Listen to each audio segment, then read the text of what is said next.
السلام علیکم دوستو، آج کی ویڈیو میں ہم جانیں گے کہ حضرت آدم علیہ السلام سے پہلے اس دنیا میں کون سی مخلوق رہتی تھی اور حضرت آدم علیہ السلام کے بعد وہ مخلوق کہاں چلی گئی۔ آج کی ویڈیو میں ہم پوری تفصیل سے بتائیں گے آپ کو۔ آپ نئے ہیں تو ہمارے چینل کو سبسکرائب کر لیجیے۔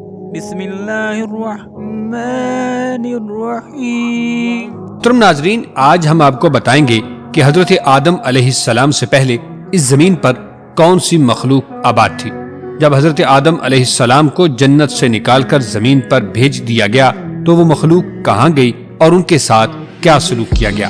حضرت آدم علیہ السلام اور حضرت اما حوا سلام اللہ علیہا کے متعلق سوال کیا جاتا ہے کہ ان سے پہلے دنیا میں کیا تھا اور یہ دنیا کیسے وجود میں آئی تھی۔ محترم ناظرین، یہ بھی بتائیں گے کہ حضرت آدم علیہ السلام سے پہلے اس دنیا میں کون سے پیغمبر آئے تھے۔ حضرت آدم علیہ السلام جنت سے زمین پر کہاں اتارے گئے اور حضرت آدم علیہ السلام کی تخلیق مٹی سے ہی کیوں ہوئی اور وہ مٹی کہاں سے لائی گئی تھی۔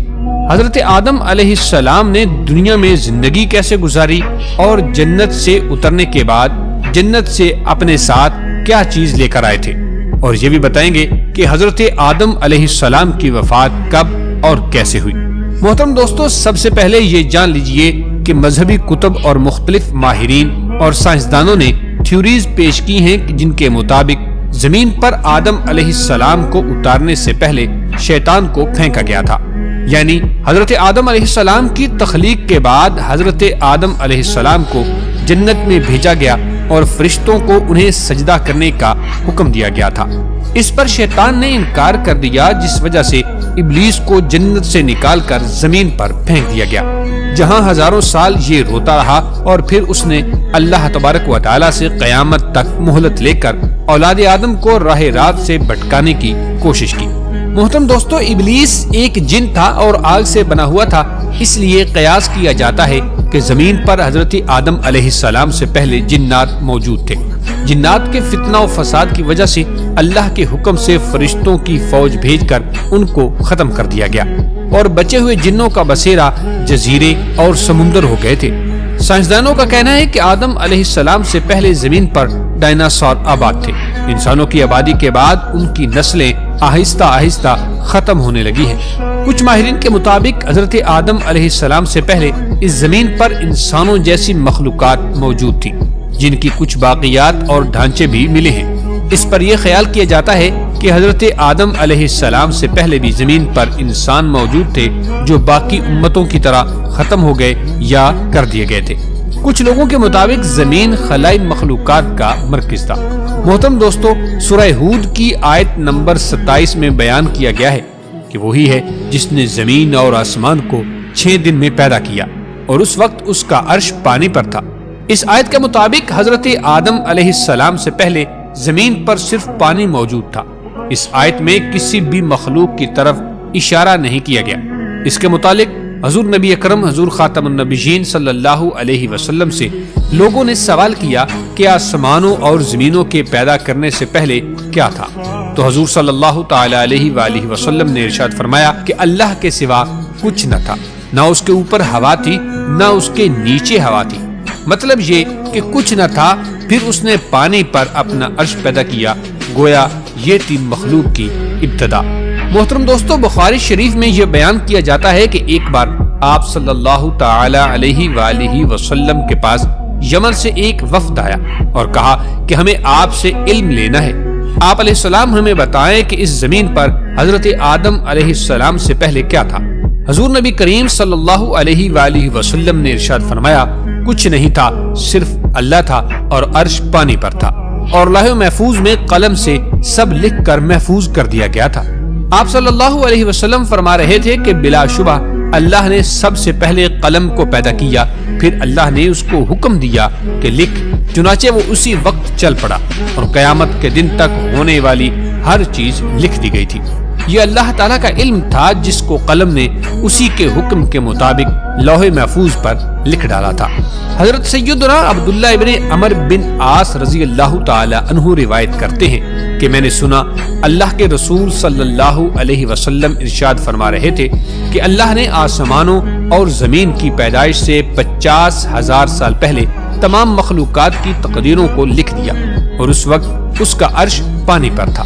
محترم دوستو، اس حدیث مبارکہ سے یہ بات واضح ہو گئی ہے کہ سب سے پہلے پانی، پھر پانی پر عرش کی تخلیق ہوئی، پھر قلم کے بعد فوراً لوح محفوظ کو پیدا کیا گیا جس پر سب کچھ جو قیامت تک ہونے والا ہے لکھ دیا گیا تھا، پھر کائنات کی باقی مخلوقات، آسمان و زمین کی پیدائش وجود میں آتی گئی۔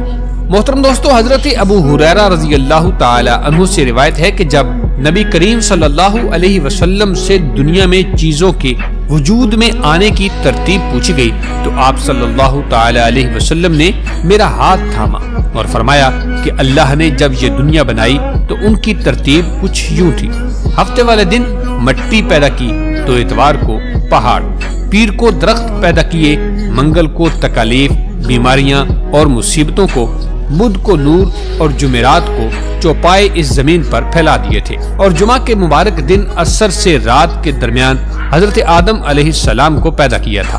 اس حدیث مبارکہ سے پتہ چلتا ہے کہ ابتدائی مخلوقات کی ترتیب کیا تھی۔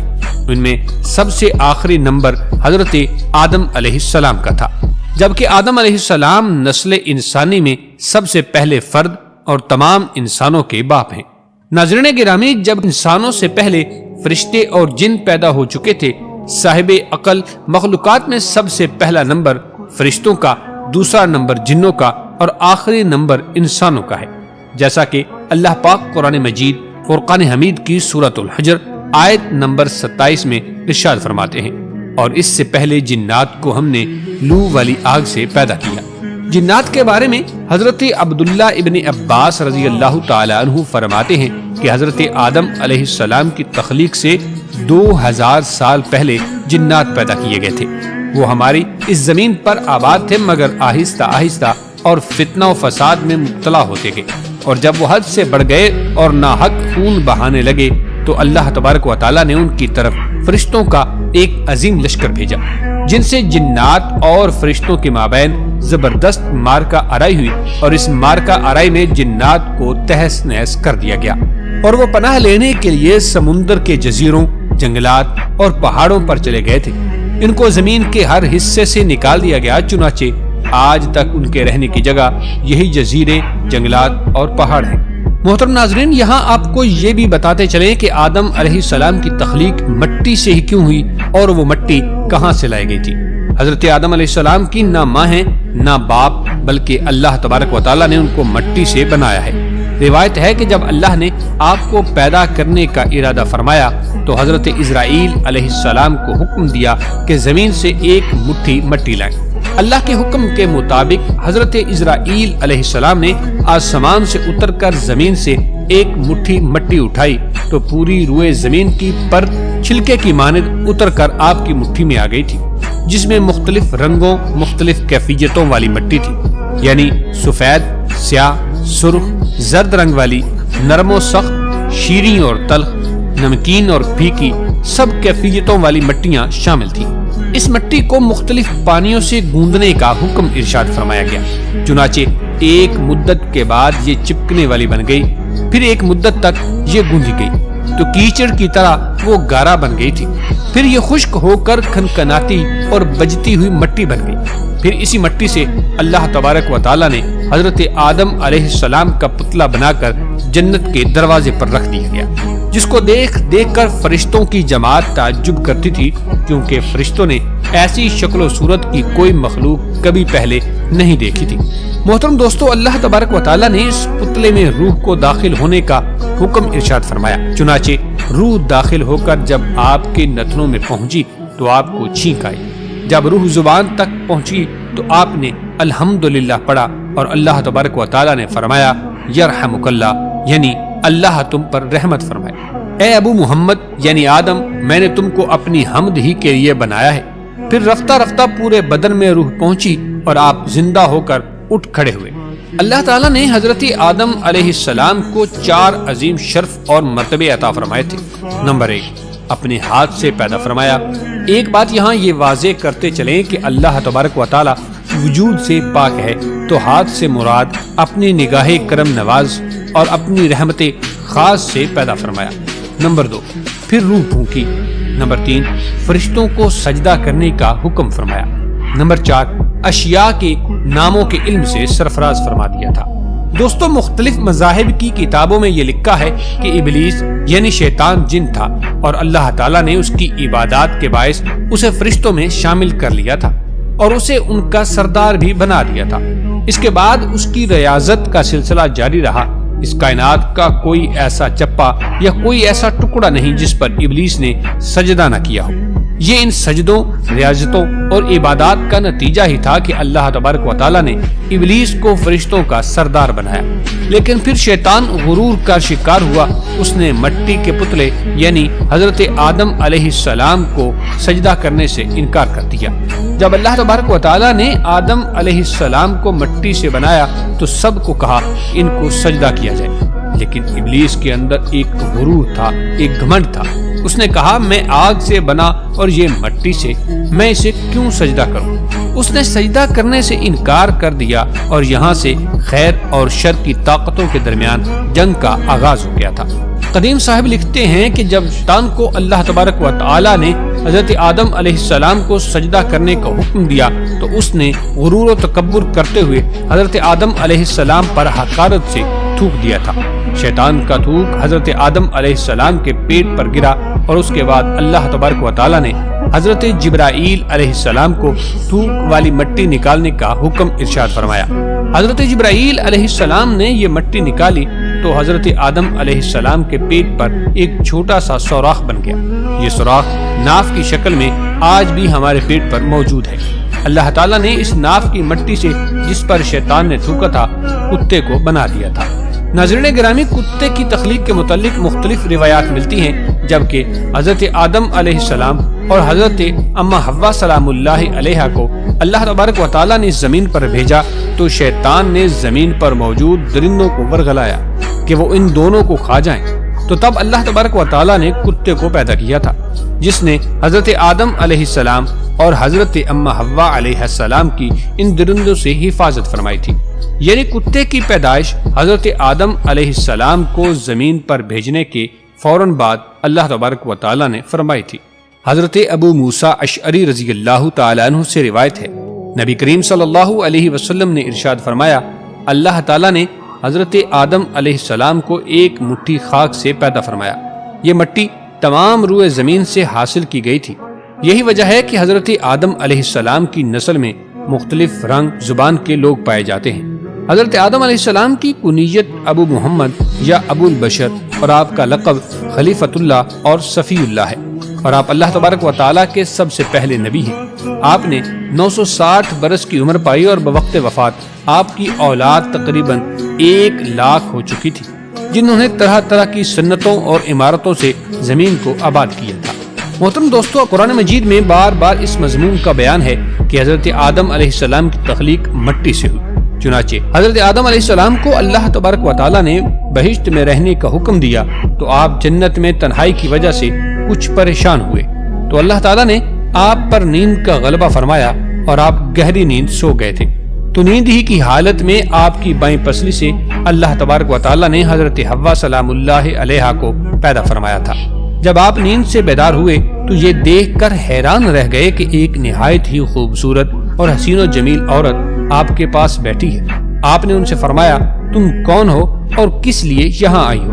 تو حضرت حوا سلام اللہ علیہا نے جواب دیا کہ میں آپ کی بیوی ہوں اور اللہ تعالیٰ نے مجھے اس لیے پیدا فرمایا تاکہ آپ کو مجھ سے انس اور سکون قلب حاصل ہو، مجھے آپ سے انسیت اور تسکین ملے، ہم دونوں ایک دوسرے سے مل کر خوش رہیں اور پیار و محبت کے ساتھ زندگی بسر کریں، اللہ تعالیٰ کی نعمتوں کا شکر ادا کرتے رہیں۔ قرآن مجید میں ایک مقام پر اللہ تعالیٰ نے حضرت حوا علیہ السلام کے بارے میں ارشاد فرمایا اور اسی میں سے اس کا جوڑا بنایا اور ان دونوں سے بہت مرد و عورت پھیلا دیے۔ حضرت آدم علیہ السلام کی تخلیق کا واقعہ قرآن مجید کے ان عجائبات میں سے ہے جن کے دامن میں بڑی بڑی عبرتوں اور نصیحتوں کے گوہر نایاب کے انبار پوشیدہ ہیں، جن میں سے چند ایک کا ذکر آپ کے سامنے کرتے ہیں۔ محترم دوستو، اللہ تبارک و تعالیٰ نے انسانوں کو 4 طریقوں سے پیدا فرمایا۔ اول یہ کہ مرد و عورت دونوں کو ملاپ سے، جیسا کہ عام طور پر انسانوں کی پیدائش ہوتی ہے۔ چنانچہ قرآن مجید میں صاف صاف اعلان ہے کہ بے شک ہم نے آدمی کو پیدا کیا ملی ہوئی منی سے۔ نمبر 2، یہ کہ تنہا مرد سے ایک انسان پیدا ہوا اور وہ حضرت حوا سلام اللہ علیہ ہیں کہ اللہ تعالیٰ نے ان کو حضرت آدم علیہ السلام کی بائیں پسلی سے پیدا فرمایا۔ اور تیسرا یہ کہ تنہا ایک عورت سے ایک انسان پیدا ہوا اور وہ حضرت عیسیٰ علیہ السلام ہیں جو کہ پاک دامن کنواری بی بی مریم سلام اللہ علیہ کے شکم سے بغیر باپ کے پیدا ہوئے تھے۔ چوتھا یہ کہ بغیر مرد و عورت کے بھی ایک انسان کو اللہ تعالیٰ نے پیدا فرمایا اور وہ انسان حضرت آدم علیہ السلام ہیں کہ اللہ تعالیٰ نے ان کو مٹی سے بنایا تھا۔ ان واقعات سے چند اسباب کی طرف رہنمائی ملتی ہے۔ سب سے پہلا یہ کہ اللہ پاک ایسا قادر و قیوم اور خلاق ہے کہ انسانوں کو کسی خاص ایک ہی طریقے سے پیدا فرمانے کا پابند نہیں ہے، بلکہ وہ ایک ایسی عظیم قدرت والا ہے کہ جس طرح چاہے انسانوں کو پیدا فرما دے۔ چنانچہ ان 4 طریقوں سے اس نے انسانوں کو پیدا فرمایا جو اس کی قدرت و حکمت اور اس کی عظیم و شان خلاقیت کا نشان اعظم ہے۔ اللہ تعالیٰ کی شان خلقیت کی عظمت کا کیا کہنا۔ محترم دوستو، ممکن تھا کہ کوئی مرد یہ خیال کرتا کہ اگر ہم مردوں کی جماعت نہ ہوتی تو تنہا عورتوں سے کوئی انسان پیدا نہیں ہو سکتا تھا۔ اسی طرح ممکن تھا کہ عورتوں کو یہ گمان ہوتا کہ اگر ہم نہ ہوتی تو تنہا مردوں سے کوئی انسان پیدا نہ ہوتا۔ اسی طرح ممکن تھا کہ عورتوں اور مردوں دونوں مل کر یہ ناز کرتے کہ اگر ہم مردوں اور عورتوں کا وجود نہ ہوتا تو کوئی انسان پیدا نہیں ہو سکتا تھا۔ تو اللہ تبارک و تعالیٰ نے 4 طریقوں سے انسان کی پیدائش فرما کر عورتوں اور مردوں دونوں کا منہ بند کر دیا کہ دیکھ لو ہم ہر چیز پر قادر ہیں اور جیسے چاہیں جس کو چاہیں بنا دیتے ہیں۔ اللہ ہر چیز کا بنانے والا ہے اور وہ اکیلا سب پر غالب ہے۔ ناظرین گرامی، آپ کو اس ویڈیو میں یہ بھی بتاتے چلیں کہ حضرت آدم علیہ السلام کو پیدا ہوئے کتنے سال گزر چکے ہیں۔ حضرت آدم علیہ السلام اور حضرت محمد صلی اللہ علیہ وسلم کے بیچ کتنے سال کا فاصلہ ہے۔ حضرت نوح علیہ السلام سے کتنا عرصہ بعد حضرت موسیٰ علیہ السلام پیدا ہوئے۔ ناظرین، یہ بات نہ قرآن میں موجود ہے اور نہ ہی حدیث میں ثابت ہے، البتہ اس بارے میں بعض تاریخی روایات ملتی ہیں۔ چنانچہ امام ابن عساکر رحمۃ اللہ تعالی علیہ نے اپنی کتب میں اس طرح لکھا ہے: حضرت آدم علیہ السلام اور حضرت نوح علیہ السلام کے درمیان 1200 برس کا فاصلہ ہے، اور حضرت نوح علیہ السلام سے حضرت ابراہیم علیہ السلام کے درمیان 1142 سال کا فاصلہ ہے، اور حضرت ابراہیم علیہ السلام سے حضرت موسیٰ علیہ السلام تک 565 برس کا فاصلہ، اور حضرت عیسیٰ علیہ السلام کے درمیان 1356 برس، اور حضرت عیسیٰ علیہ السلام سے حضور صلی اللہ علیہ وسلم تک 600 برس کا فاصلہ ہے۔ جہاں تک ان انبیاء کی حیات رہنے کا تعلق ہے تو حضرت آدم علیہ السلام 960 برس، حضرت نوح علیہ السلام 950 برس، حضرت ابراہیم علیہ السلام 200 سال، حضرت داؤد علیہ السلام 100 سال، اور حضرت عیسیٰ علیہ السلام 33 برس، اور آپ صلی اللہ علیہ وآلہ وسلم 63 برس تک باقاعدہ حیات رہے۔ محترم دوستو، اس حساب کے مطابق حضرت آدم علیہ السلام کے دنیا میں تشریف لانے سے لے کر اب تک تقریباً 9288 سال گزر چکے ہیں۔ آپ علیہ السلام اور حضرت آدم علیہ السلام کے بیچ کا درمیانی وقفہ تقریباً 6835 سال ہے۔ محترم دوستو، آپ کو یہ بھی بتاتے ہیں کہ حضرت آدم علیہ السلام جنت سے کہاں اترے تھے۔ اس بارے میں تفسیر در منصور میں ہے کہ حضرت آدم علیہ السلام مکہ اور طائف کے درمیان موجود وادی دجنہ میں اترے تھے۔ بعض کا کہنا ہے کہ حضرت آدم علیہ السلام صفا پہاڑی پر اترے۔ حکم الہی میں کوتاہی کی وجہ سے حضرت آدم علیہ السلام کے جنت سے نکلنے کا وقت آیا، تب آپ علیہ السلام نے حضرت حوا سلام اللہ علیہ کا ہاتھ تھام کر کہا، چلو اب غربت اور بے کسی کا وقت آن پہنچا ہے۔ اس وقت حضرت جبرائیل علیہ السلام نے آ کر کہا کہ تم دونوں الگ ہو جاؤ، کیونکہ یہی اللہ تعالیٰ کا حکم ہے کہ تم دونوں کو دنیا میں مختلف مقامات پر اتارنا ہے۔ یہ سنتے ہی حضرت آدم علیہ السلام نے حضرت حوا سلام اللہ علیہ کا ہاتھ چھوڑ دیا تھا۔ پھر حضرت آدم علیہ السلام کو سرندیپ جو کہ سری لنکا میں ہے اور حضرت حوا سلام اللہ علیہ کو جدہ کے قریب اتارا گیا، اور شیطان کو حضرت آدم علیہ السلام اور حضرت حوا سلام اللہ علیہ کے اتارنے سے پہلے ہی ایلا میں اتار دیا گیا تھا۔ اس وقت کے اعتبار سے جدہ اور سرندیپ کے درمیان تقریباً 2100 میل کا فاصلہ تھا۔ حضرت آدم علیہ السلام کی جنتی زبان عربی تھی، لیکن وہ ان کو بھلا دی گئی اور اس کی بجائے آپ علیہ السلام کو سریانی زبان عطا کر دی گئی تھی۔ محترم دوستو، تاریخی اعتبار سے دیکھا جائے تو ہندوستان کے علاقہ سیلون کے جزیرے سرندیپ میں بوز نامی پہاڑی پر آدم علیہ السلام کے قدم کے نشان ملتے ہیں۔ بعض میں یہ پہاڑی سری لنکا کے حصے میں آئی، جسے تاریخی روایات کے مطابق حضرت آدم علیہ السلام کے پاؤں کے نقش سے منسوب کیا جاتا ہے۔ اسی مناسبت سے اس پہاڑ کو آدم کی چوٹی یا کوہ آدم کا نام دیا گیا ہے۔ کوہ آدم کی پہاڑی سری لنکا کی دوسری بڑی چوٹی ہے۔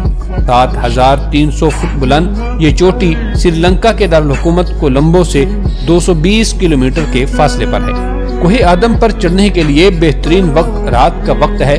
پہاڑ کی چوٹی تک جانے کے لیے تقریباً 4 گھنٹے مسلسل سفر کرنا پڑتا ہے۔ کوہ آدم کی چوٹی پر حضرت آدم علیہ السلام کے پاؤں کے نقش کو محفوظ کر کے رکھا گیا ہے۔ وقفے وقفے سے اسے عام زیارت کے لیے کھول دیا جاتا ہے۔ زائرین کی بڑی تعداد بدھ مت کے مقررہ اصولوں کی پاسداری کرتے ہوئے زیارت کرتی ہے۔ یہ نقش ایک سخت سیاہ پتھر میں ہے۔ اس گڑھے میں دائیں پاؤں کا نقش ہے جو تقریباً 5 فٹ لمبا اور 2 فٹ چوڑا ہے۔ اس پاؤں کے نقش کی لمبائی اور چوڑائی سے کسی بھی انسان کے جسم کا قد کا اندازہ 35 فٹ لگایا گیا ہے۔ زائرین اپنے اپنے عقیدے کے مطابق فجر اور طلوع آفتاب کے وقت یہاں عبادت کرتے ہیں۔ بدھ مت کے پیروکار طلوع آفتاب کے وقت سادھو سادھو کا ورد کرتے ہیں۔ مسلمانوں کے نزدیک پاؤں کا یہ نقش حضرت آدم علیہ السلام کا ہے۔ بدھ مت کے مطابق یہ نشان بدھا کا ہے اور ہندوؤں کے مذہب کے مطابق یہ نقش شیو جی کا ہے۔ بدھ مذہب کی سب سے پرانی کتاب مہانس میں اس قدم کا ذکر موجود ہے۔ محترم دوستو، اپریل کے مہینے میں زائرین کی بڑی تعداد یہاں آتی ہے اور اس قدم کے نقشوں کی زیارت کرتی ہے۔ مقامی زبان میں اس پہاڑی کو سری پاڈا کہا جاتا ہے۔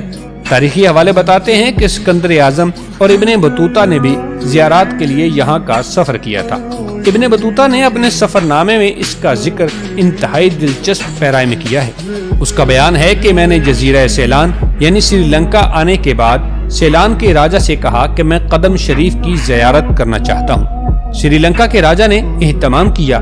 راجا نے مجھے ایک ڈولا دیا اور کئی غلام دیے جو مجھے ڈولے میں بٹھا کر لے گئے تھے۔ راجا نے 4 جوگی بھی میرے ساتھ کر دیے۔ یہ جوگی راستے سے خوب واقف تھے۔ اس کے علاوہ 3 برہمن اور 10 اہلکاروں کے علاوہ 15 آدمی بھی میرا سامان اٹھانے کے لیے ساتھ بھیج دیے تھے۔ ابن بطوطہ کے مطابق یہاں اہل چین بھی زیارت کے لیے آتے ہیں۔ یہاں کے لوگوں کا کہنا ہے کہ چین کے زائرین پاؤں کے انگوٹھے کے نشان کا پتھر توڑ کر لے گئے تھے اور اسے چین کے شہر زیتون کے ایک مندر میں جا رکھا تھا۔ اس نقش کی زیارت کے لیے اہل چین اس مندر میں آتے ہیں۔ قدم کے پاس پتھر میں یہ 9 گڑھے کھدے ہوئے ہیں۔ ہندو زائرین اس میں سونا، یاقوت اور موتی اور دوسرے جواہر ڈال دیتے ہیں۔ یہاں کے باشندوں میں یہ مشہور ہے کہ ہر ایک شخص کو قدم کی لمبائی اس کے ایمان کے مطابق نظر آتی ہے۔ قرآن مجید یا حدیث میں اس قدم کی بابت کوئی سند نہیں ملتی۔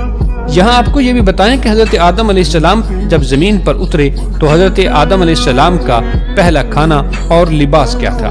روایات میں آتا ہے کہ حضرت آدم علیہ السلام 100 سال یا 60 سال جنت میں رہے۔ اس عرصے میں دونوں پر جنت کے کسی بھی حصے میں جانے کی پابندی نہیں تھی سوائے شجرے ممنوعہ کے۔ شیطان اب ان دونوں کا کھلا دشمن تھا اور اپنی سزا کا بدلہ لینے کے لیے بھی بے قرار تھا۔ اس کی شدید خواہش تھی کہ یہ اللہ کے حکم کی خلاف ورزی کرے۔ پھر شیطان نے ان دونوں کے دلوں میں وسوسہ ڈالا تاکہ ان کی شرمگاہیں جو ایک دوسرے سے پوشیدہ تھیں بے پردہ ہو جائیں۔ اس نے انہیں کہا، تمہارے رب نے تم دونوں کو اس درخت سے اس لیے منع کیا کہ کہیں یہ پھل کھا کر تم دونوں فرشتے نہ ہو جاؤ یا کہیں ہمیشہ زندہ رہنے والوں میں سے نہ ہو جاؤ۔ شیطان کی ان باتوں نے حضرت حوا سلام اللہ علیہا کو سوچنے پر مجبور کر دیا اور پھر شیطان کے مسلسل اور تواتر کے ساتھ سازشیں رنگ لے آئی تھی اور اس نے حضرت حوا سلام اللہ علیہا کو پھل کھانے پر راضی کر لیا۔ ایک دن حضرت حوا سلام اللہ علیہا نے حضرت آدم علیہ السلام سے کہا کہ ہم اس شجرے ممنوعہ کا ذرا حصہ کھا لیتے ہیں تو کیا ہوتا ہے؟ آخر وہ کیا راز ہے جو اللہ نے اسے کھانے سے منع فرمایا ہے؟ شروع میں تو حضرت آدم علیہ السلام اس کے لیے قطعی طور پر تیار نہ تھے، لیکن پھر حضرت حوا علیہ السلام کے مسلسل اصرار پر بادل نخواستہ راضی ہو گئے۔ ابھی ان دونوں نے پھل کو پورے طور پر چکھا بھی نہ تھا کہ ان کی سترگاہیں ایک دوسرے پر عیاں ہوگی۔ اس پر دونوں بدحواسی اور پریشانی میں جنت کے درختوں کے پتے توڑ توڑ کر اپنا بدن چھپانے لگے تھے۔ اللہ تبارک و تعالیٰ نے دونوں کو پکارا اور فرمایا، کیا میں نے تم کو منع نہیں کیا تھا کہ اس درخت کا پھل نہ کھانا اور شیطان کے ورغلانے میں نہ آنا؟ یہ تمہارا کھلا دشمن ہے۔ محترم دوستو، جب حضرت آدم علیہ السلام اور حضرت اما حوا نے اللہ کی پکار سنی تو مارے خوف الہی کے کانپ اٹھے۔ نہایت لاچارگی اور عاجزی سے اپنی خطا پر نادم اور شرمندہ ہوتے ہوئے بارگاہ الہی میں عرض کیا، اے ہمارے رب، ہم دونوں سے بڑی غلطی ہو گئی ہے۔ اب اگر ہم نے ہم پر رحم نہ کیا تو اور معاف نہ فرمایا تو ہم تباہ و برباد ہو جائیں گے۔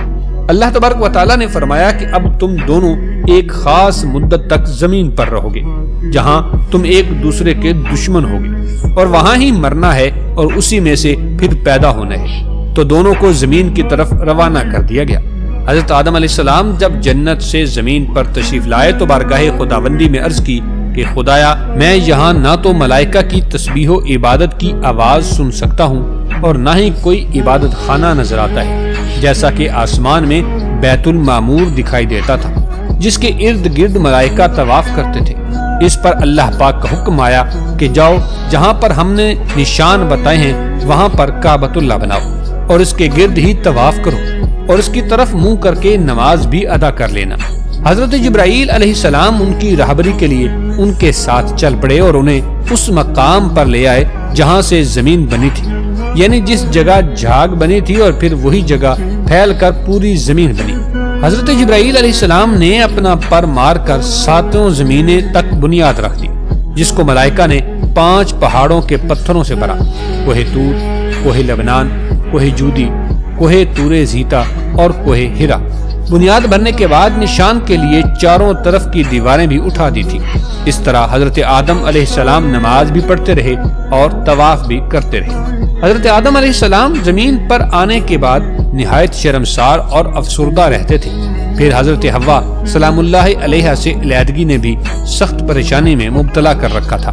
روایت میں آتا ہے کہ آپ ایک طویل عرصے تک اللہ کے حضور گڑ گڑاتے، فریاد کرتے اور آنسو بہاتے رہے، یہاں تک کہ اللہ تعالیٰ کو ان کی اس گریہ ازاری پر رحم آیا، اور پھر ایک دن حضرت جبرائیل علیہ السلام نے حضرت آدم علیہ السلام کے پاس آ کر انہیں اللہ کی جانب سے معافی کی نوید سنائی۔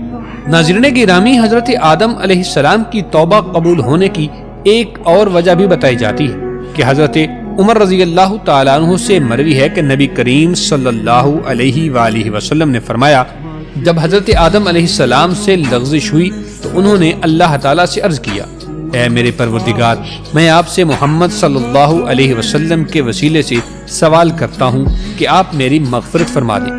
اللہ تبارک و تعالیٰ نے فرمایا، تو نے محمد صلی اللہ علیہ وسلم کو کیسے جان لیا جبکہ میں نے ان کو اب تک پیدا نہیں فرمایا؟ حضرت آدم علیہ السلام نے عرض کیا، اے میرے پروردگار، جب آپ نے مجھے اپنے ہاتھوں سے پیدا فرمایا اور مجھ میں جان ڈالی تھی، پھر میں نے اپنا سر اٹھایا تو عرش پر لکھا دیکھا، لا الہ الا اللہ محمد الرسول اللہ۔ تو میں نے جان لیا کہ جس ذات کا نام آپ نے اپنے نام کے ساتھ ملا لیا ہے، اس سے بڑھ کر آپ کے نزدیک اور کوئی محبوب نہیں ہو سکتا۔ تو اللہ تبارک و تعالیٰ نے فرمایا، اے آدم، تو نے سچ کہا، وہ میرے نزدیک سب سے محبوب ہیں، اور جب تو نے ان کے وسیلے سے مجھ سے مانگ لیا تو بس میں نے تیری بخشش کر دی، اور اگر محمد صلی اللہ علیہ وسلم نہ ہوتے تو میں آپ کو بھی پیدا نہ کرتا۔ محترم دوستو، توبہ قبول ہونے کی ایک اور روایت بھی بیان کی جاتی ہے کہ اللہ تعالیٰ نے ان دونوں کو کچھ دعائیہ کلمات سکھائے تھے۔ ان دونوں نے ان دعائیہ کلمات کے ساتھ اللہ تبارک و تعالیٰ سے معافی مانگی تو اللہ تعالیٰ نے جمعہ کے روز ان کی توبہ قبول فرمائی تھی۔ حضرت آدم علیہ السلام خوشی سے سرشار بارگاہ خداوندی میں سر بسجود ہو کر شکر بجا لائے۔ پھر حضرت جبرائیل علیہ السلام انہیں لے کر مکہ آئے، جہاں حضرت آدم علیہ السلام نے کعبہ شریف کی بنیاد رکھی اور حجر اسود کو کعبہ کی دیوار پر نصب فرمایا۔ پھر اس کے گرد طواف کیا۔ طواف سے فارغ ہو کر حضرت جبرائیل علیہ السلام انہیں جبل عرفات پر لے گئے تھے، جہاں حضرت حوا سلام اللہ علیہا تشریف فرما تھی، لیکن طویل عرصے کی جدائی اور حالات نے بہت سے جسمانی تغیرات پیدا کر دیے تھے، چنانچہ دونوں ایک دوسرے کو پہچان نہ سکے۔ حضرت جبرائیل علیہ السلام نے اس پر دونوں کا تعارف کروایا اور یوں حضرت آدم علیہ السلام اور اما حوا سلام اللہ علیہا کی دنیا میں بھیجے جانے کے بعد پہلی ملاقات ہوئی۔ محترم دوستوں، مختصر طور پر کعبہ کی تعمیر کا تذکرہ کرتے ہیں۔ طوفان نوح تک کعبہ اسی حالت میں رہا۔ طوفان کے بعد وہ عمارت آسمان پر اٹھا لی گئی تھی اور وہ جگہ ایک اونچے ٹیلے کی صورت میں رہ گئی، مگر لوگ پھر بھی برکت کے لیے یہاں آتے تھے اور آ کر دعائیں مانگتے۔ پھر حضرت ابراہیم علیہ السلام کے زمانے تک کعبہ اسی حالت میں رہا۔ جب حضرت اسماعیل علیہ السلام اور حضرت ہاجرہ سلام اللہ علیہا یہاں آ کر رہے اور آباد ہوئے تو حضرت ہاجرہ رضی اللہ تعالی عنہا کے انتقال کے بعد حضرت ابراہیم علیہ السلام کو حکم ہوا کہ اپنے بیٹے اسماعیل علیہ السلام کو ساتھ لے کر خانہ کعبہ کی عمارت کی تعمیر کریں۔ اس کی نشانی اس طرح کی گئی تھی کہ ایک بادل کا ٹکڑا بھیجا گیا تاکہ اس کے سائے سے کعبے کی حد مقرر کی جائے۔ حضرت جبرائیل علیہ السلام نے اس کی سائے کی مدد سے خط کھینچا اور حضرت ابراہیم علیہ السلام نے اس خط پر اس قدر کھدائی کی کہ بنیاد آدم نمودار ہو گئی تھی۔ محترم دوستو، اس پر عمارت بنائی، اس کی بلندی 9 ہاتھ۔ حضرت ابراہیم علیہ السلام نے خانہ کعبہ کے اندر ایک رکھنا سا بنایا تھا تاکہ کعبہ کے لیے جو نذرانے آتے اور تحفے آئیں وہ اس میں رکھے جا سکیں۔ اس کے دروازے 2 تھے، ایک داخل ہونے کے لیے اور ایک نکلنے کے لیے۔ حضرت اسماعیل اور حضرت ابراہیم علیہ السلام کی تعمیر میں 3 پہاڑوں کے پتھر لائے گئے تھے۔ بعد میں اس عمارت میں کچھ تبدیلیاں کی گئی تھیں، لیکن اس کی اونچائی مزید بڑھائی گئی۔ دروازہ بھی 2 کی بجائے 1 کر دیا گیا تھا۔ اور بھی رفتہ رفتہ کافی تبدیلیاں ہوتی رہیں۔ وہ تمام تر تفصیلات پہلے سے موجود الگ ویڈیو میں بتا دی گئی ہیں۔ محترم دوستو، اب آتے ہیں اس بات کی طرف جو آج کی ویڈیو کا مقصد ہے کہ حضرت آدم علیہ السلام سے پہلے کون سے ایک پیغمبر کا تذکرہ ملتا ہے۔ تو جان لیجئے کہ جن اللہ تبارک و تعالیٰ کی مخلوق ہیں، جنہیں انسان کی پیدائش سے بھی قبل پیدا کیا گیا تھا، بعض محققین اور تاریخ دان لکھتے ہیں کہ جنات کو آدم علیہ السلام کی تخلیق سے بھی 2000 سال قبل تخلیق کیا گیا تھا۔ حضرت آدم علیہ السلام کی خلقت سے پہلے جنات کے درمیان پیغمبر مبعوث ہوئے ہیں، کیونکہ روایت میں آتا ہے کہ ایک شامی مرد حضرت علی رضی اللہ تعالی عنہ کے پاس آیا اور اس نے پوچھا کہ اے علی، کیا خدا نے جنات کی جانب کسی پیغمبر کو بھیجا ہے؟ تو جناب مولا علی کرم اللہ وجہہ الکریم نے جواب میں فرمایا، ہاں، ایک پیغمبر تھے جن کا نام یوسف تھا۔ ان کی ہدایت کے لیے بھیجے گئے تھے، لیکن ان جنوں نے انہیں شہید کر دیا تھا۔ ناظرین گرامی، اس روایت سے پتہ چلتا ہے کہ جنات میں انہی کی 9 سے پیغمبر ہوتے تھے۔ اس بنا پر جو کچھ ہم نے بیان کیا ہے، اس سے واضح ہوا کہ جن بھی مکلف ہیں اور فرائض رکھتے ہیں۔ انسان کی خلقت سے پہلے ان کی ہدایت کے لیے پیغمبر مبعوث ہوئے ہیں، لیکن اس کی کیفیت ہمارے لیے واضح نہیں تھی۔ جب آدم علیہ السلام زمین پر رہنے لگے تو پھر اللہ تعالیٰ نے ان کے لیے عمدہ لباس کا انتظام فرمایا اور اللہ تعالیٰ نے ان کی اولاد کو عزت و کرامت سے سرفراز فرمایا اور اپنی بہت سی مخلوقات پر برتری عطا فرمائی تھی۔ محترم دوستو، آدم علیہ السلام کی اولاد بہت ہوئی ہے۔ ان میں سے 2 نے ایک مرتبہ اللہ تعالیٰ کی راہ میں قربانی پیش کی۔ اللہ نے ایک کی قربانی قبول فرمائی، دوسرے کی قبول نہیں ہوئی۔ جن کی قربانی قبول نہیں ہوئی وہ اپنے بھائی سے کہنے لگا، میں ضرور تجھے قتل کر دوں گا۔ بھائی نے جواب دیا کہ اللہ تعالیٰ تو متقی لوگوں کی قربانی قبول فرماتا ہے، تم میں تقوی نہیں ہے، اس لیے تمہاری قربانی قبول نہیں ہوئی۔ اس میں میرا کیا قصور ہے؟ بالآخر اس نے اپنے بھائی کو قتل کر ڈالا۔ اس طرح دنیا میں پہلا قتل انسانی تھا اور بھائی نے ہی اپنے بھائی کو قتل کیا تھا۔ قتل کرنے کے بعد سمجھ نہیں آیا کہ اپنے مقتول بھائی کی لاش کا کیا کرے۔ اللہ تعالیٰ نے ایک کوا بھیجا جو زمین پر اتر کر زمین کو کریدنے لگا۔ قاتل بھائی نے کوے سے سیکھا کہ کس طرح اپنے بھائی کو چھپائے، پھر اپنے اس کام پر بہت شرمندہ ہوا اور افسوس کرنے لگا۔ قاتل کا نام قابیل تھا، مقتول کا نام حابیل تھا۔ قابیل پہلا شخص ہے جس نے بنی آدم میں قتل کو جاری کیا تھا۔